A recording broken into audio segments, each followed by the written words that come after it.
Ang paksa natin ngayon ay tungkol sa pag-uugali Kristiyano, Christian ethics. Bilang mga Kristiyano, inaasahan na maipapakita natin ang halimbawa ng mga aral at turo ni Kristo sa pang-araw-araw nating pamumuhay. Kaya pinapaalalahanan tayo ni Apostol Santiago na ang pananampalataya na walang kalakip na gawa ay patay. Santiago chapter 2 verse 17. Ang salitang gawa sa talatang ito ay tumutukoy sa ugali, asal at pagkilos kung saan ating naipapractice ang ating pinaniniwalaan patungkol sa Diyos. Ibig sabihin, ang mga tao sa ating paligid, ang una nilang napapansin at nakikita ay hindi yung sinasabi natin o yung tinuturo natin, kundi kung paano tayo nabubuhay sa bawat araw. Kaya dapat na mayroong malinaw na pagkakakilanlan ang isang nagsasabing siya ay Kristiyano at ang hindi Kristiyano. At makikita yan sa pamamagitan ng gawa at ng pamumuhay.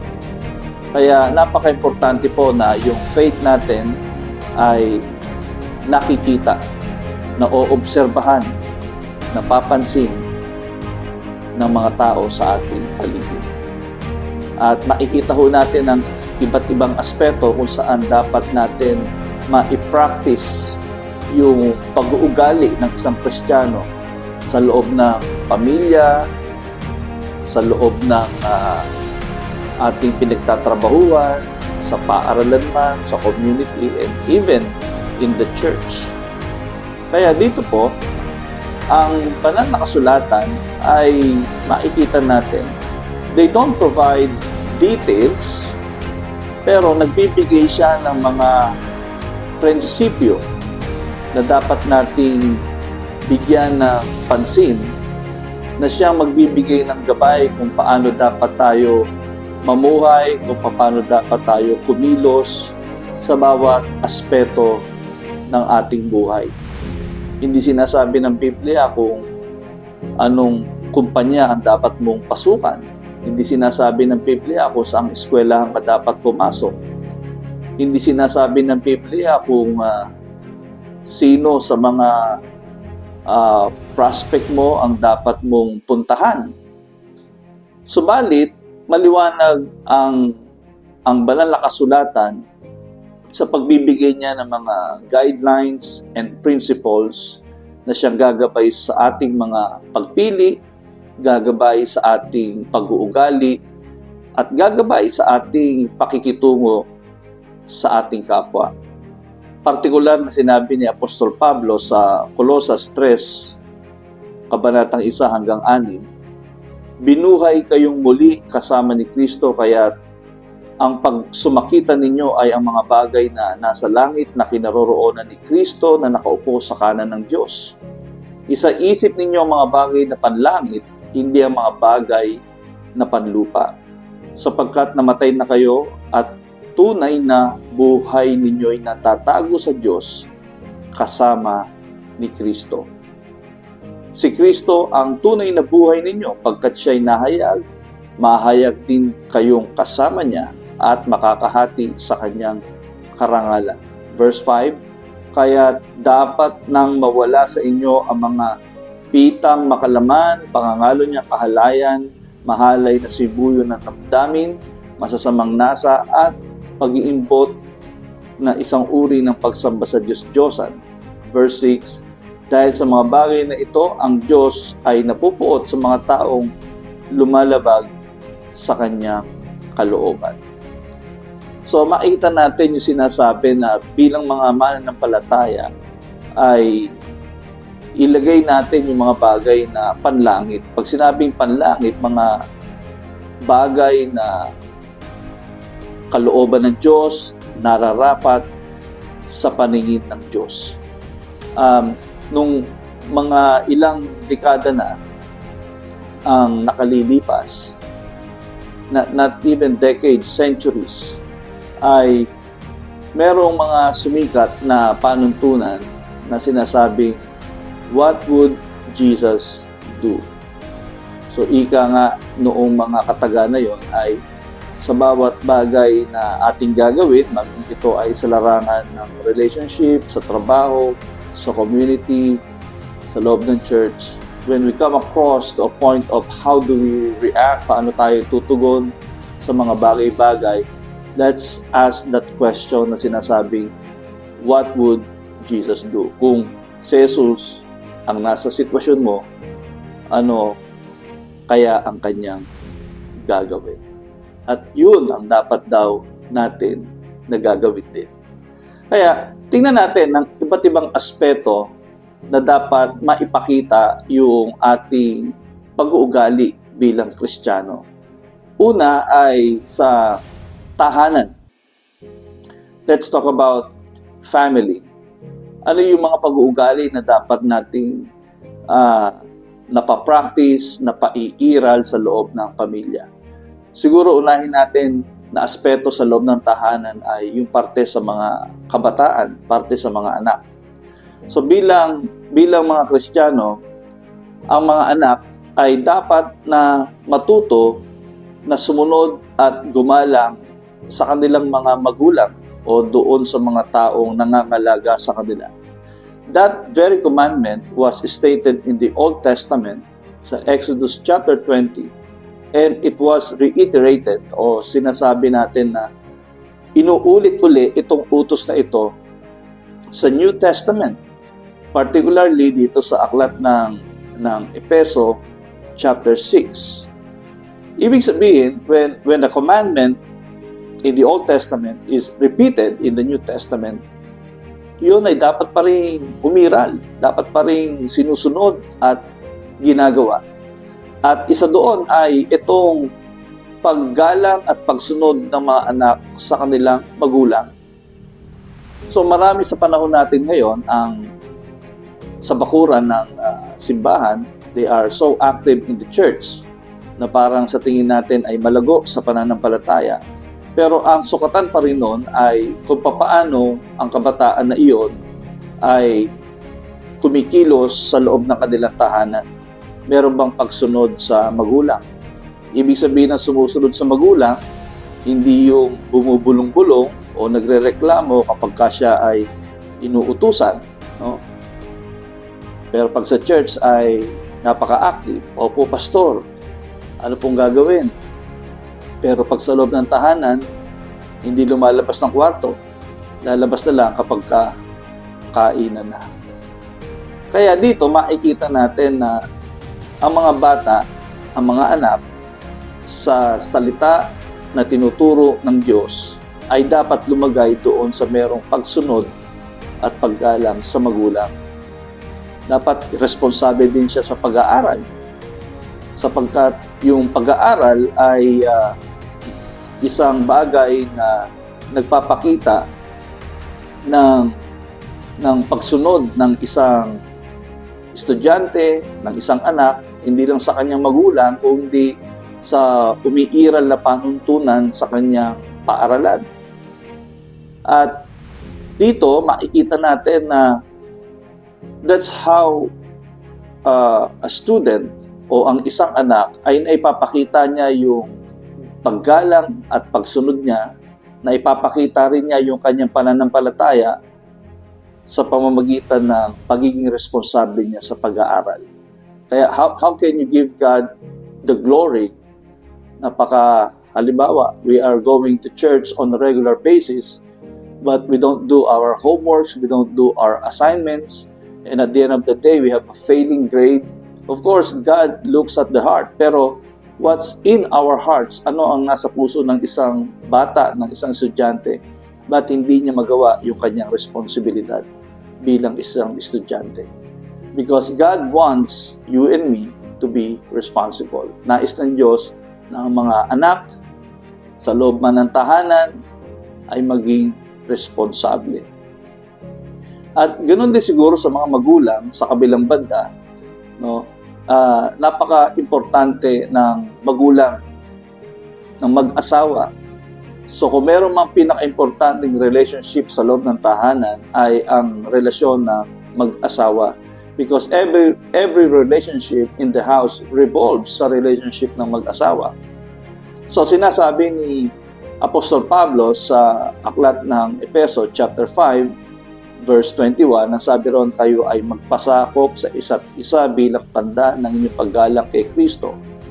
So dito, Paul is admonishing husbands and wives to model yung relationship na merong pagpapakumbaba, na merong pagpapasakop, na siyang magiging batayan ng kaayusan sa loob ng tahanan. Kaya nga sinasabi doon sa verse 22, 23 na ang babae, ibig sabihin ang asawang babae, ay dapat magpapasakop sa kanyang asawang lalaki. So that's the order of the family. So sa isang Kristiyano, dapat ang nasusunod, ang nangunguna, hindi yung kung sino lang yung mas malakas kumita ng pera, hindi lang kung sino yung mas mataas ang pinag-aralan, kundi sa biblikal na pamamaraan, sa turo ng ating Panginoong Hesukristo, na ang leader ng pamilya ay dapat yung asawang lalaki. Kaya nga napakalinaw, no? Ephesians 5:22-23 na wives, submit to your husbands.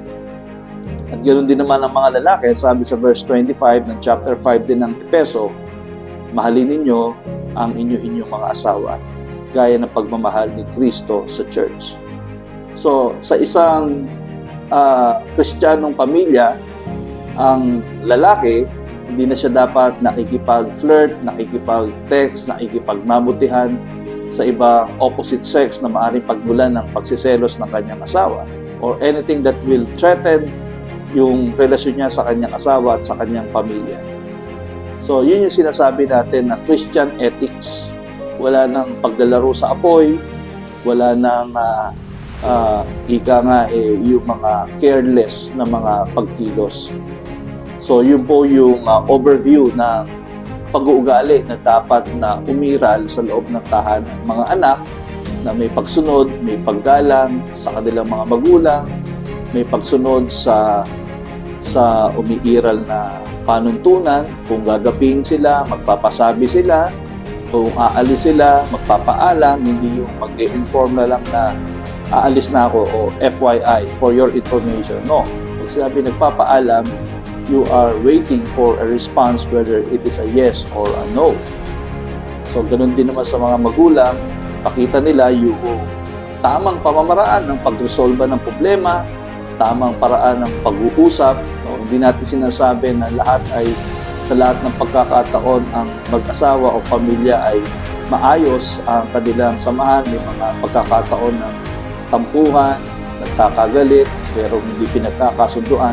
But how do we resolve, how do we deal with the issue is what matters most. Mas mahalaga po yun. Kaya doon pa rin natin dapat maipakita yun bilang mga mananampalataya ng ating Panginoon. Sumunod ay sa larangan ng ating trabaho.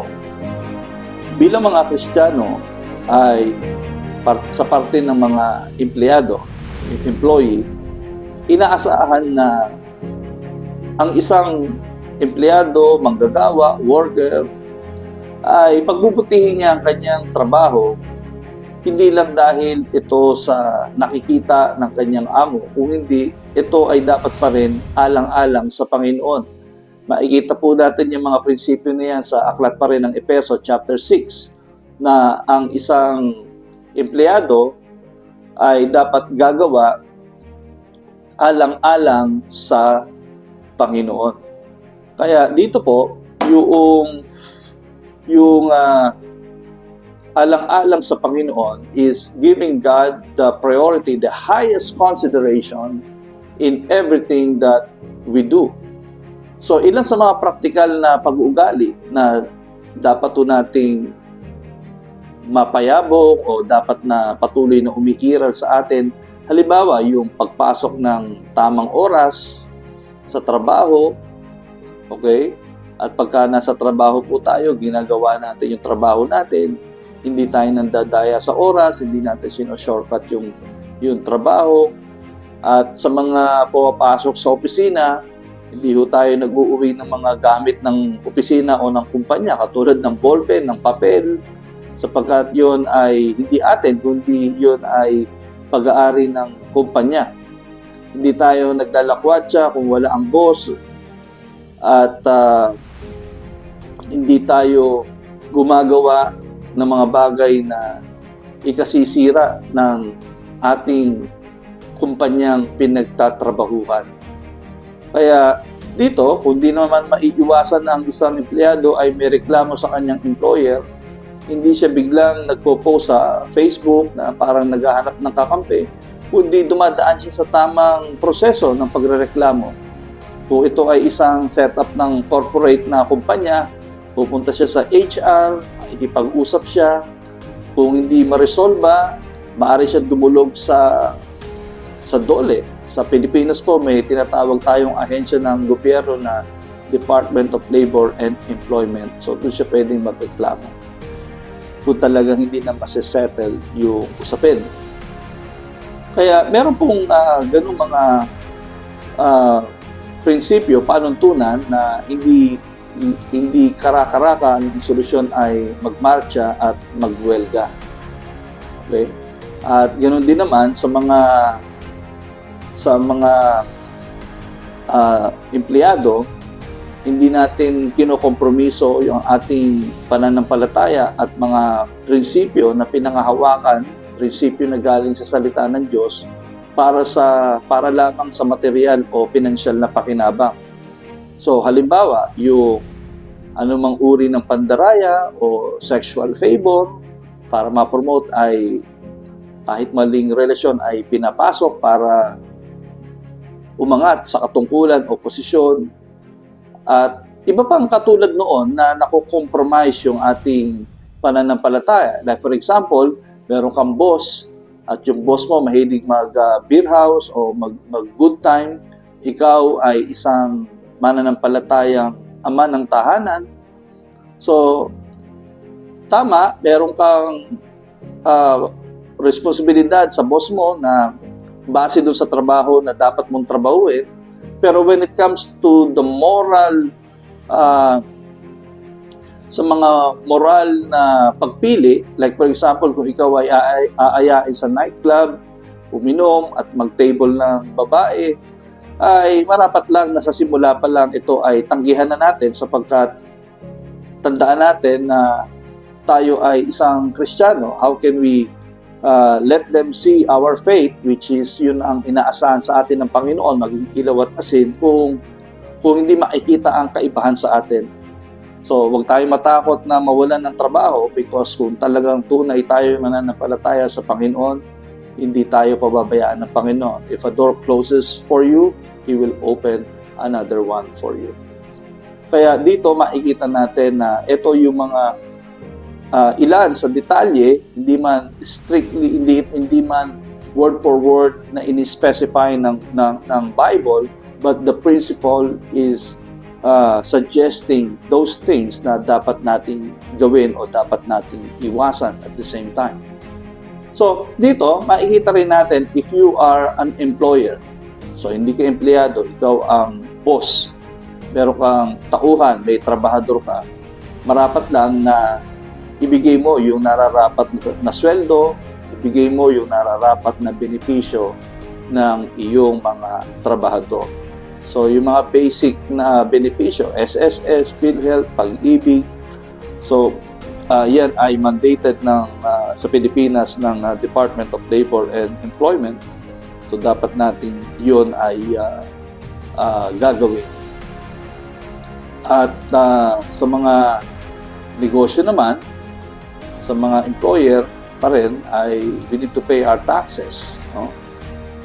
Of course, if there is a legal remedy, we choose that, pero hindi tayo tuwirang lumalabag sa panuntunan ng batas na nakakasakop sa atin. So ngayon naman po ay sa paaralan, okay? Because many of us ay maaari estudyante o mga teacher, bilang mga Kristiyano sa larangan ng mga estudyante. Ito ay bahaging nabanggit natin kanina. Ngunit bibigyan natin ng tiin ngayon na ang mga estudyante ay dapat mag-aral mabuti bilang paraan pa rin ng pagbibigay ng papuri sa Diyos at pagbibigay karangalan sa Diyos at ganoon din sa kanilang mga magulang, sa kanilang community, and even sa church na kanilang nire-represent.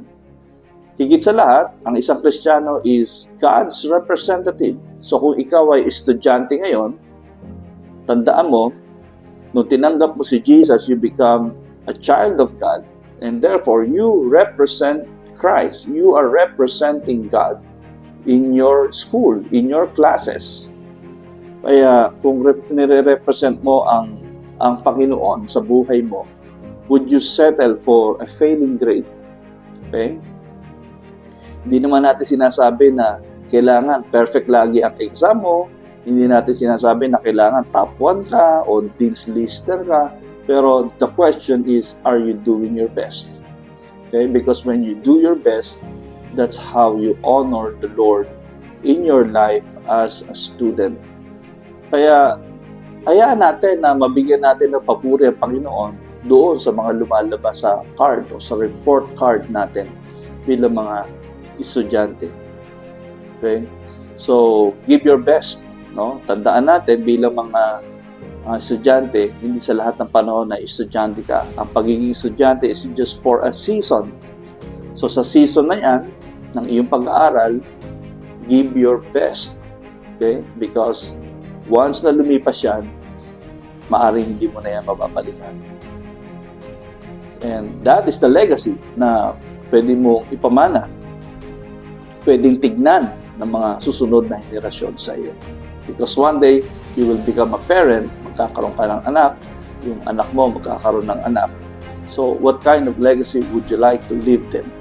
But, so that is a question that we need to ponder. Kaya dito ay napakahalaga na let us give our attention, okay, bilang mga estudyante. Mahirap isabay yung tungkol sa ligaw, sa pag-ibig. Because tandaan natin, everything has its own time. Marami akong nakita na nag-aaral pa who engage in a relationship. Hindi naman lahat, pero many of them were not able to graduate sapagkat nagkaasawa agad sila, nabuntis agad, hindi na nakapagtapos ng pag-aaral. And as a result, para mabuhay sila ay kinakailangan magtrabaho ng labor dahil wala silang natapos. Hindi sila nakatapos ng pag-aaral. So, maraming ganong kaso. Hindi ito panuntunan ng Biblia, but on a practical side, we are suggesting na if you are a student, focus on finishing your studies first. Tapusin muna ninyo ang inyong pag-aaral. Pero pag nakatapos na kayo, kumikita na kayo, then you can choose. Pwede ka nang pumili kung sino ang gugustuhin mo. Choosing a lifetime partner, engage in relationship. Of course, dapat mananampalataya. Pero everybody wins, no? You become a role model. Kung meron ka mga kapatid, nagiging role model ka sa kanila. If you are in this church, you become a role model sa ating mga kapwa kabataan. Kaya mas malaki ang benefits na sa panahon ng pag-aaral, tapusin muna, focus muna, huwag magmadali. No, hindi ka maubusan ng pag-ibig. Kaya huwag ka magmadali. Tapusin mo muna yung pag-aaral mo because this might be a season of study. So if it is the season of study, then you must study. No, pagdating ng panahon na nakatapos ka na, that could be your own season sa mga personal mong buhay. Pag nakatapos ka, maayos ang pag-aaral mo, matutuwa ang Panginoon, matutuwa ang magulang, matutuwa ang mga tao sa paligid mo, including your church. Your church will become so proud of you. Kaya tingnan natin, sometimes hindi naman issue yung pag-ibig. Minsan maraming distraction, gadgets, no, cellphone, computer games. Alam natin na hindi naman talaga yon masama. Pero when it is controlling you, wala ka ng time sa sarili mo, wala ka nakukuha yung time sa pag-aaral mo, then it becomes bad. So it's really up to you. If you want to make something great out of the season na meron ka ngayon bilang estudyante, then try to minimize, try to regulate yung mga gadget, yung mga computer games. Okay? Iba yung matapos natin ng maayos, hindi lang nakapasa, maayos, mahusay nating natapos ang ating pag-aaral at mapaparangalan natin ang ating Panginoon. Sumunod, let's talk about yung ating Kristiyanong pag-uugali, hindi lang sa paaralan, kundi sa community, sa komunidad. Bilang mga Kristiyano, dapat tayo ay mga mamamayan na hindi lawbreaker, kundi tayo ay sumusunod sa batas. So, simple lang ito. Sa mga traffic light, sumusunod tayo sa traffic light. Nagbabayad tayo ng buwis. Bumuboto tayo sa panahon ng botohan, bumuboto tayo sapagkat yun ay ating karapatan, yun ay inaasahan ng gobyerno sa atin, no? Because Romans chapter 13 verse 1, verse 2, inaasahan na tayo ay susunod sa mga may kapangyarihan sapagkat sila ay iniligay din ng Diyos sa kapangyarihan. So, wag tayong lalo na sa panahon ng mga eleksyon, huwag na tayong sumali doon sa mga tumatanggap ng suhol, tumatanggap ng lagay. No? Pastor, pinatawag lang kami ng kandidato at gusto kaming i-bless, may binigay sa amin. So alam natin na yun ay isang uri ng pagsuhol o isang uri ng pagbili ng boto at maliwanag ang batas dyan, hindi dapat tayo tumatanggap ng anumang suhol sapagkat in return, lahat ng inilabas na pera ng politiko, okay, napakalaki, milyon-milyon, kukunin din nila yan pag sila'y nakaupo na. Kaya huwag tayo magtaka sa mga proyekto na kulang sa quality, no? Kulang ang budget, malaki yung budget pero kulang pa rin dahil yun sa mga corruption ng mga politiko.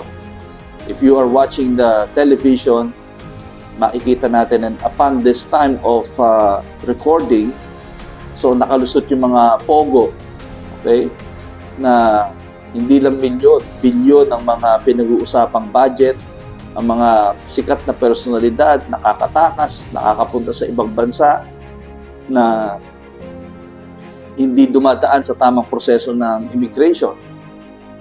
At ganyan ang nangyayari, no? Kaya it is morally and biblically right na especially sa panahon ng mga kampanyahan, wag na tayong sumama doon sa mga tumatanggap ng pera. Okay? At hindi man direktang tumatanggap, binibigyan, pinapasweldo na alam natin na isang form din ng vote buying. Halimbawa, yung watcher para may trabaho ka. Pero yung watcher na kinuha ay sindami ng mamamayang boboto rin. So what does it mean? It is simply a form of vote buying. It is a concept of discrete vote buying at the same time. So wag na tayong mag-participate sa mga ganung images sapagkat ang blessing natin, it comes from the Lord, it comes from our hard work, no? Kumikita tayo, nagtatrabaho tayo, hindi tayo maasa sa bigay, lalong-lalo na sa mga bigay ng politiko sa panahon ng kampanyahan. And we don't make ourselves propagate false information, no? Huwag tayo mag-forward ng mga sa social media ng mga messages that is not confirmed. Kaya be careful on what you are posting, what you are forwarding messages or post sa social media, because baka mamaya hindi totoo yun, naging kasangkapan ka pa para sa mga false propagation, false information. So siguro, parte pa rin ito sa community. Okay, hindi tayo namimeki ng mga public documents, especially when you are applying for a job locally or abroad. Hindi natin dinadaya yung edad, hindi natin dinadaya yung mga dokumento natin. So halimbawa ay hindi ka tapos ng college pero yung kumpanya na yon ay kinakailangan tumanggap lang na college graduate. So yung iba ay magpapagawa ng false document, no? Peking diploma. So bilang mga mananampalataya, ay hindi yun normal sa atin. Yun ay isang maling gawain na dapat nating iwasan. Anumang anyo ng pamimiki ng mga dokumento. No? Hindi tayo nagmamaneho ng walang lisensya. We only drive when we have driver's license. Kung may rehistro ang sasakyan na ating minamaneho, because it is a reflection of our faith. Ayaw natin na makita ng mga Kristiyano, lalo na sa larangan, sa church ng Breakthrough Christian Fellowship, nako, yung mga riders na yan ay walang lisensya o paso ang mga rehistro ng kanilang sasakyan. Ayan. So tayo ay dapat sumusunod. Lumalahok din tayo kung mayroong pagkakataon sa mga community projects na makakatulong sa ating kapwa, sa ating mamamayan. At we also respect, kinikilala rin natin ang mga public officials, and we are praying for them. Inaalala natin yung mga leader natin sa munisipyo, hindi lang sa kabuuan ng Pilipinas, ang ating Pangulo, kundi mayor natin, yung mga leader natin dito sa local community natin. We acknowledge them and we are praying for them. So, generally, tinutupad natin, pinagsisikapan natin, tuparin ang mga umiiral na batas, umiiral na panuntunan, lalo't kung hindi naman ito sumasalungat sa batas ng Diyos. Gusto kong linawin, we are obeying the laws of the land as long as it is not in conflict with the law of God. Mas mataas ang batas ng Diyos kaysa sa batas ng tao. So kaya nga sinasabi rito ng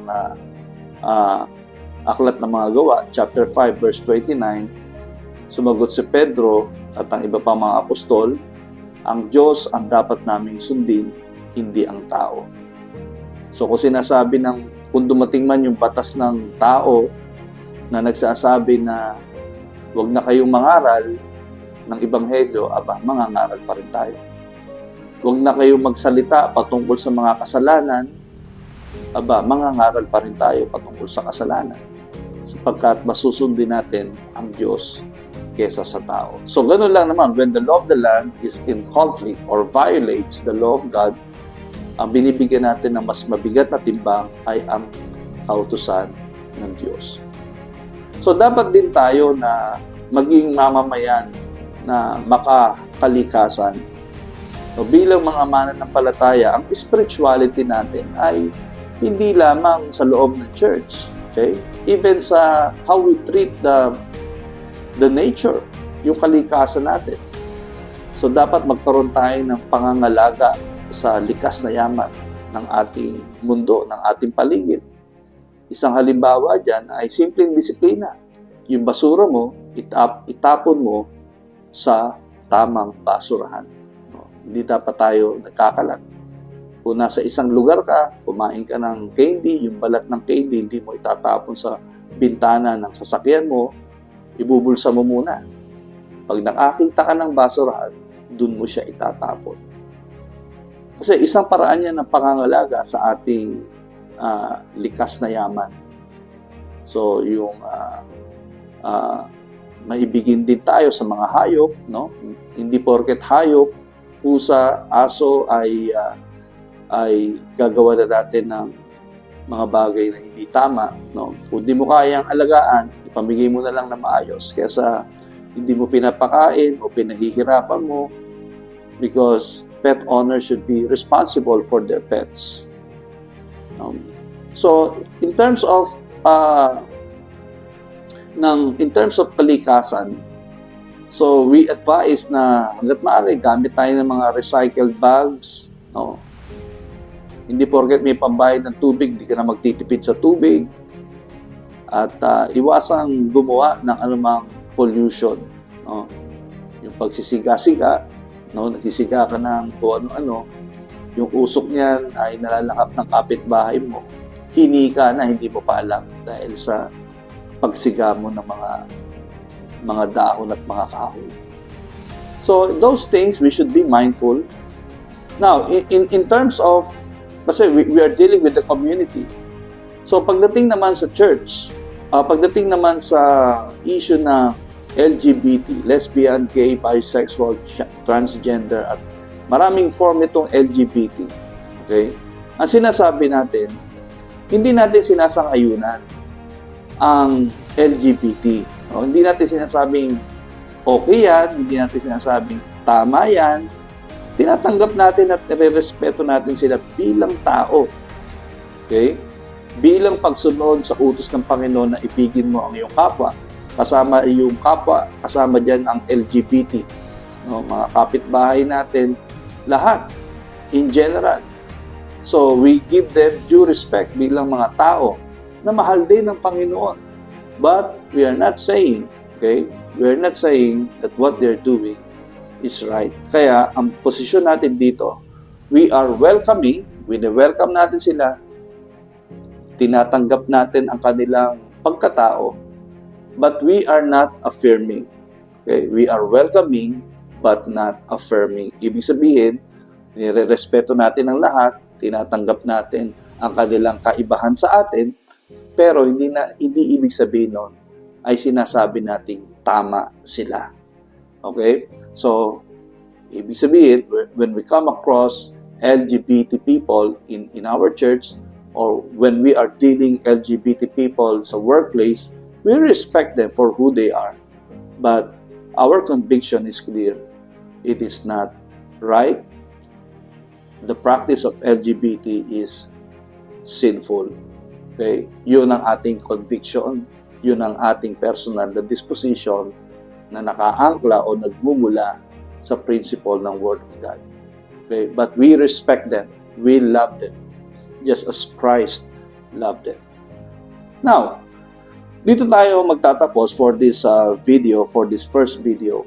Let's talk about ano ba yung mga pag-uugali na dapat nating pairali sa loob ng church.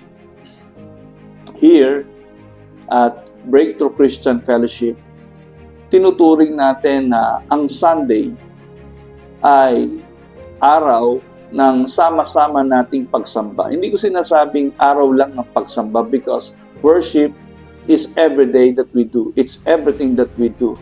No, when we do everything para sa Panginoon, it's called worship. Okay? So kaya sinasabi natin, Sunday, ito yung sama-sama pagsamba.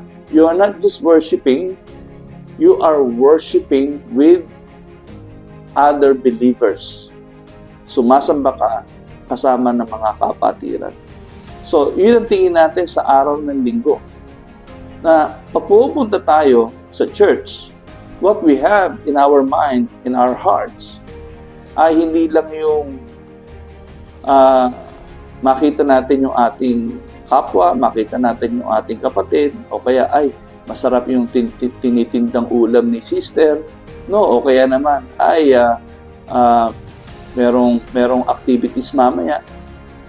So, all other activities, mahalaga rin yan. Pero, the primary motivation why we go to church is we are hungry. Nauuhaw, nagugutom tayo sa pagsamba sa Diyos because we love God. So, the primary motivation of why we are going to church is God and God alone. Okay? And as a result of loving God, worshiping God, hindi mayaalis doon na ang isang means noon is to serve people, to serve others. Yun yung paglilingkod sa kapatiran. Yun yung ministry. So we go to church to worship God and to serve people. At sa paggawa natin ng paglilingkod sa kapwa, sa pagsamba natin ng Diyos, hindi yun natin ginagawa para bigyan lang ng kaluguran ng tao o para ma-please ang tao, kundi we want the approval of God. We are seeking the approval of God and not of men. Ipinapakita natin ang pagpaparangal natin sa Diyos, pagsamba natin sa Diyos, nagsisimbula yan sa pananamit natin hanggang sa kaibuturan ng hangarin ng ating mga puso. Hindi lang panlabas, kundi maging panloob. No? Yun ang ating hinahangad, mabigyan ng parangal ang ating Panginoon. Kaya ang layo ng pagsamba, walang iba kundi ang Diyos lamang, si Kristo lamang. Sa makatuwid, kung tayo pupunta sa church, ito ay dahil pupunta tayo sa church because of the Lord. So, here's some consideration. Okay? Very important. Very important consideration sa pagpunta natin sa church. Una, pumunta sa simbahan ng tamang oras. Pumunta sa church ng tamang oras. Okay, when the church starts at 8:30, you go there even before 8:30. Okay? So, kung pupunta nga tayo sa airport, meron tayong flight. You don't go sa oras ng flight mo. Mas maaga ka pupunta dun sa oras ng flight mo.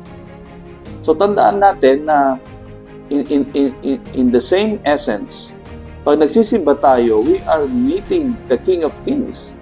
We are going to render a worship to the King of Kings and Lord of Lords. Kaya dapat hindi tayo na-delay. Okay? Anticipated mo na yung traffic. Sabado pa lang, alam mo na, nakaprepare na ang isusuot mo because excited ka and you are preparing sa pagsamba mo sa Panginoon. Kaya, indication yan. If you are coming on time or not, that's how you value God in your life.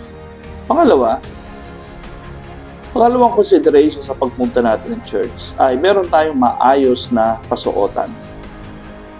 Ang panlabas nating anyo ay dapat magpakita rin ng ating sincerity sa pagsamba natin sa Panginoon.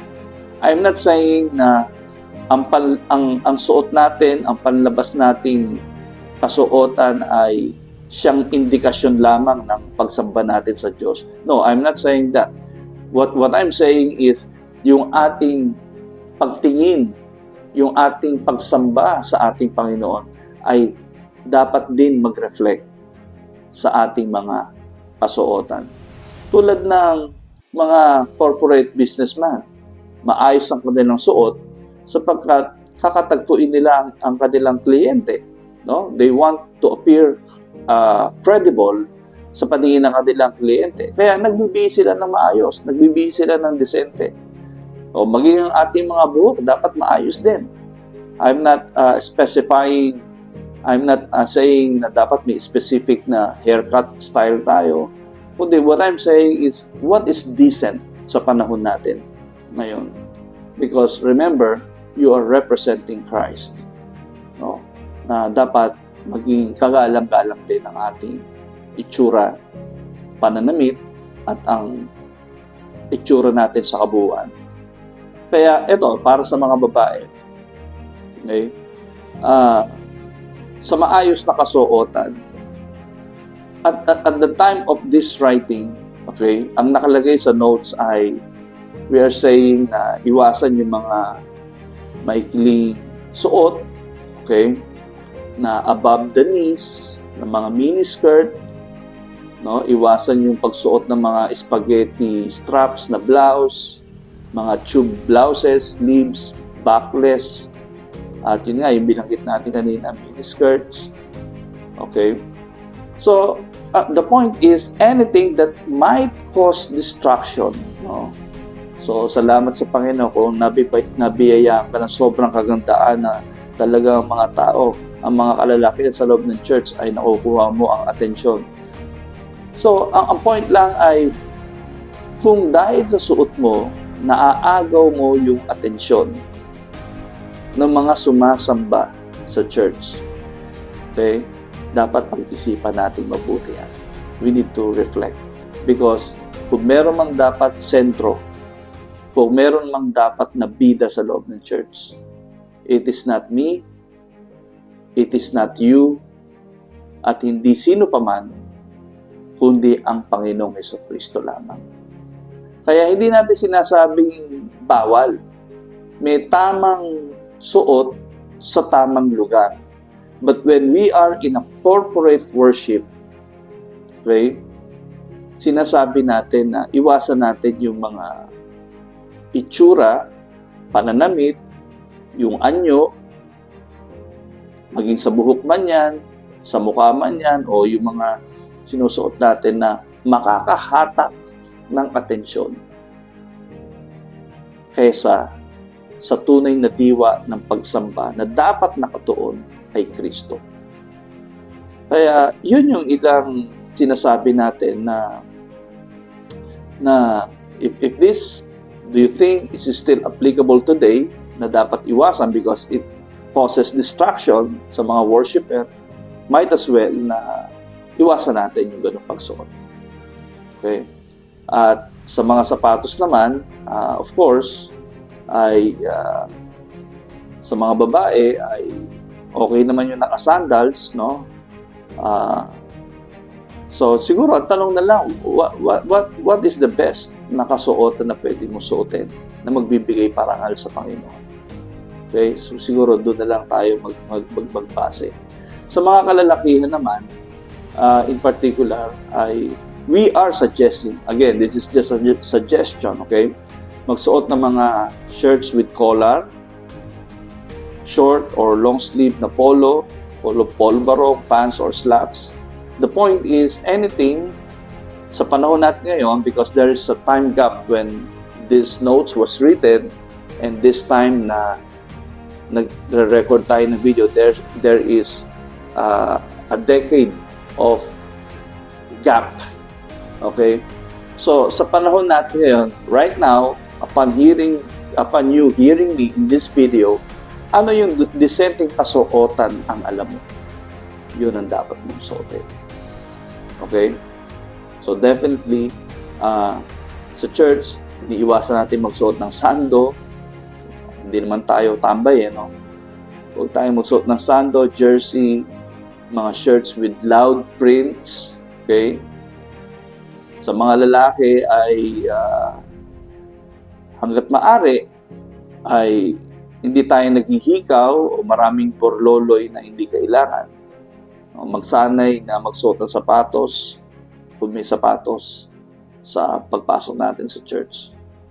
Okay, so these are the expectation. Okay?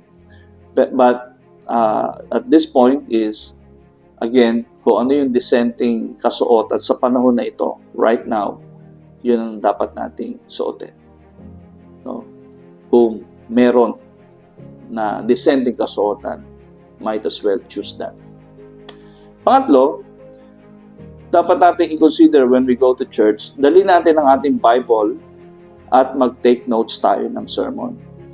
I understand na sa panahon natin ngayon, Bible ay nasa cellphone na, as in a form of Bible application. Well, that's good. If you can have a physical Bible, mas mainam din. And it is advisable na mag-take tayo ng notes because if we are serious about the Word of God, we try to record everything that we find important. Diba? Nire-record mo ang bagay na mahalaga. Kaya dito ay mainam din na tayo ay makaugalian natin yung nagtitake ng notes. Pang-apat, number 4, consideration when we go to church. Ituon ang ating sarili sa presensya ng Diyos at hindi sa pagkakamali ng tao. So, ang focus natin when we go to church is hindi yung katabi mo, hindi yung kumakanta o yung tumutugtog. Kung hindi, ang una nating concentration when we go to church is the presence of God. Okay? What the Lord is trying to say to you.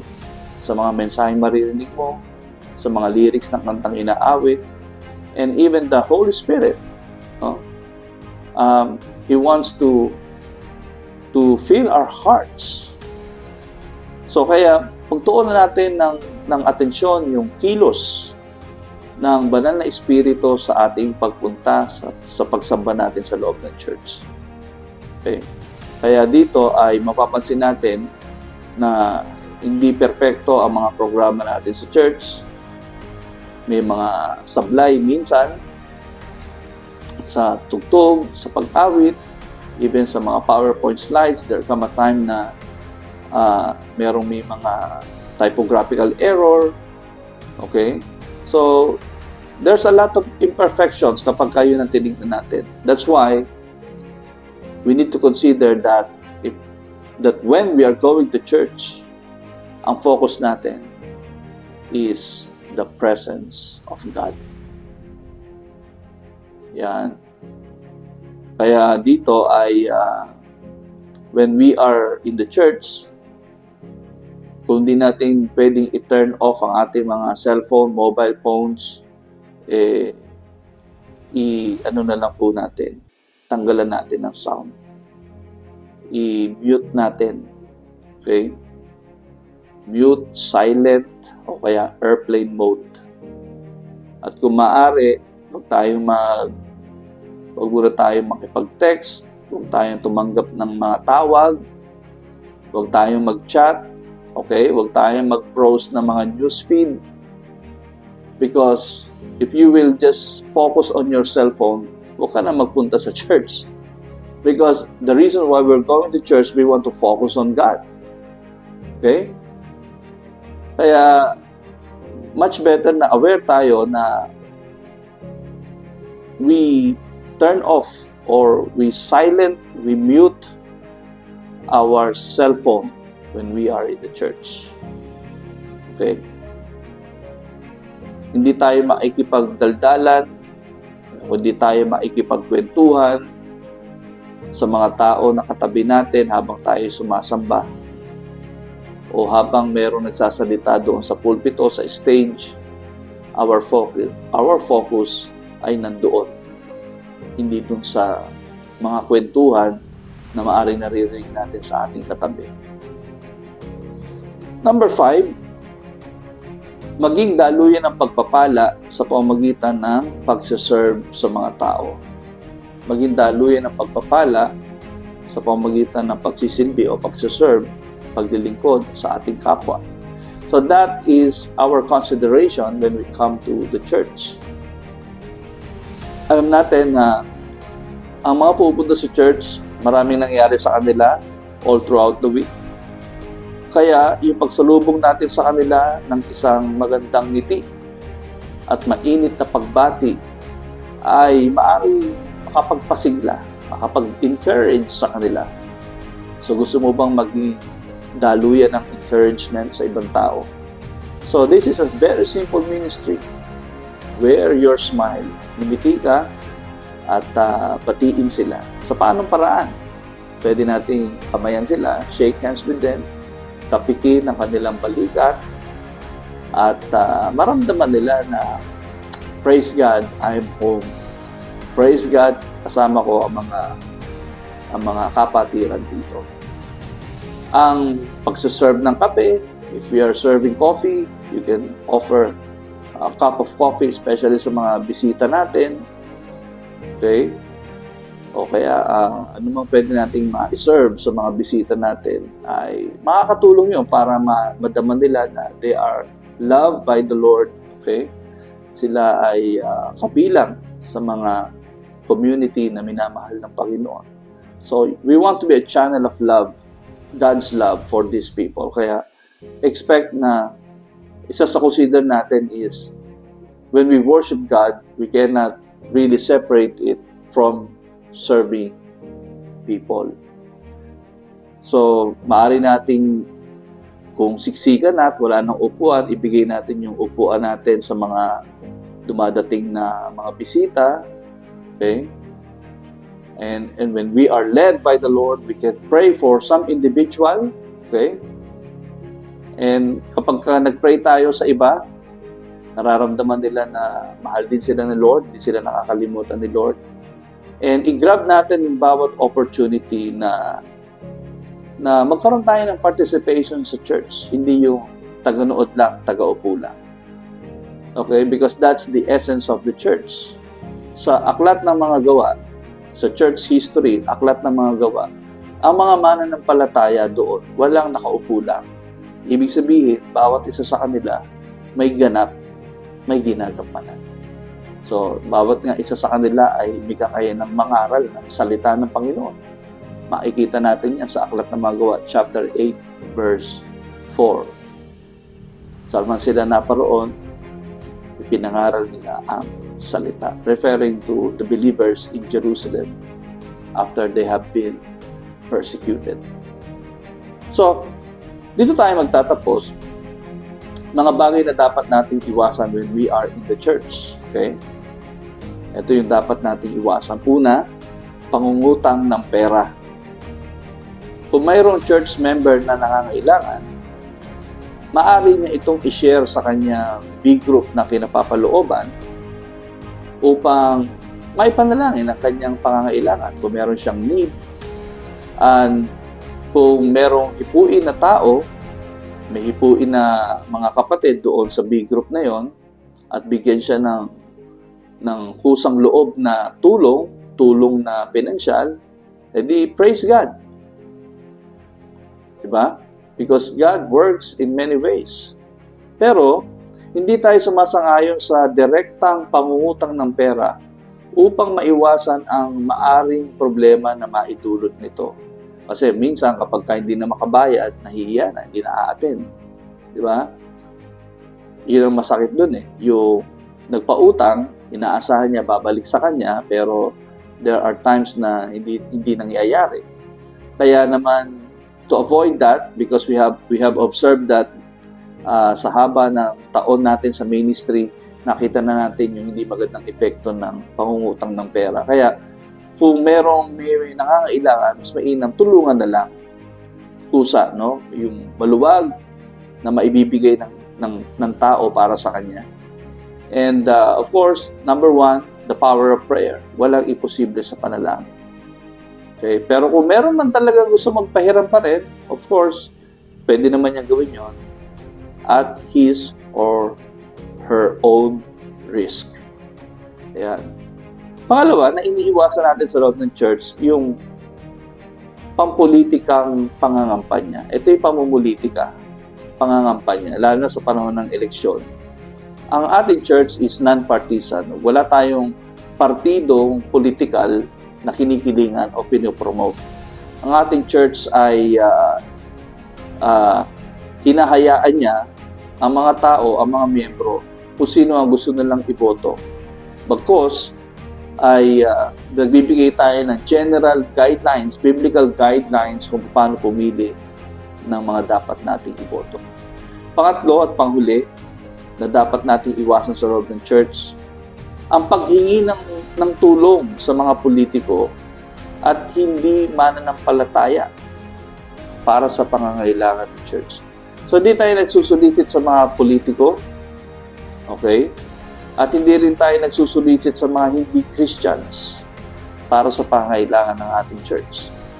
Naniniwala tayo na ang mga kaanib ang siyang unang responsable sa mga pangangailangan ng church. Ayaw natin na matatakan ng isang church na ito, ang BCF, ay namamalimos. Bagamat tayo ay tumatanggap ng kusang loob na tulong o donasyon mula sa bawat isa, tumatanggap tayo pero gusto natin linawin, no strings attached, at binigyan tayo hindi dahil sa tayo ay nanghihingi sa mga political figure, okay? Tayo ay tumatanggap because they opted to give. So we acknowledge that, pero hindi tayo kusang nanghihingi sa kanila ng mga nasa political positions. Okay? Sapagkat sabi nga ng 3 John 1:7, sapagkat humayo sila sa ngalan ni Kristo at hindi tumanggap ng anumang tulong sa mga di kumikilala sa Diyos. Ayan. Hindi sila tumanggap ng tulong sa mga di kumikilala sa Diyos. Ayan. So, hanggang dito po tayo and we will see you on the next video.